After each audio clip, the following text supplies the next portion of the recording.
Medyo nahirapan kayo especially nung first half sa pace nila. Paano kayo naka-adjust? First quarter kasi, kita nyo, takbuhan. Sinabi lang ng coach namin na bumaba kami sa depensa kasi hirap nilang depensahan pag ano, parang hindi sila napapagod nila, takbo-takbo. So yun, second half nakabawi kami, maganda yung naging depensa namin ng muli.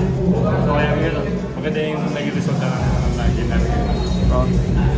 Coming to this game, ang usapan kasi kayo ni Justin, magdo-dominate kayo sa ilalim dahil yung Raynor Shane parang kulang ata sa malaki. Pero nung fourth quarter sila, Shoni tsaka si Alex, sila yung mga nakahitang big shots. Ikaw din, may mga konti ka rin contribution. Yun nga, malaking tulong sa amin si alas mga guardia namin na maganda nilaro. So, mas lumuwag kami sa ilalim ngayon. Lalo na kay Justin, kami dalawa, lumuwag. Kita nyo naman na yung double-double na naman kami dalawa. So, talagang pinatatrabaho talaga namin. Kasi gusto lang yung lalo. Speaking of double-double, 22 rebounds ka actually tonight. Masabi mo lang dun sa was it because underman din yung kabila o siyempre effort mo lang din? Yun nga, hindi ko na-expect din na naka-22 rebound ako eh. So kasi, kita nyo naman sa depensa talaga. Kailangan namin press up yung guardia kasi guardia nyo yung magawa rin eh. Lalo na sa team yan, grabe yung pukul nila sa taas. Kaya yun, depensa talaga namin yung nagdala. Pero hindi na rin mo madedenay kasi last game solid din yung laro mo, double-double kayo, double-double pa rin. Parang tingin mo ba at this point sa rookie year mo sa PBA, parang nagsisettle down ka na rin sa laro ng liga dito? Yun lang, ano lang talaga ako focus na lang talaga ako.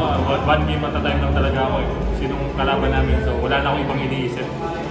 Kasi alam mo naman na quarter finals lang ang naabot namin, so kailangan na mahigitan pa namin yun. Kailangan namin pagtrabawin talaga double effort talaga.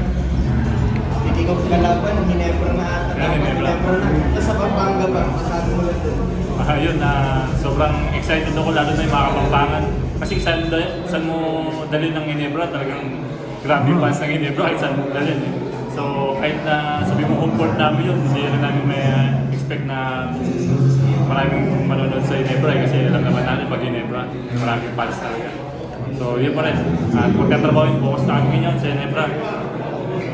Ba't titingin mo pag kung yung mangyayari doon, magiging sukatan yon nung yung magiging ano ba to, magiging chances nyo sa this conference, yung game na yon?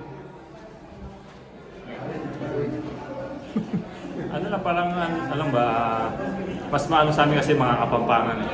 So parang home court din kasi kita mo naman sa team namin, hindi lang din yung mga Kapampangan. So yung suporta rin, iba kasi suporta ng Kapampangan din, mga nanonood sigurado marami yan, puno yan.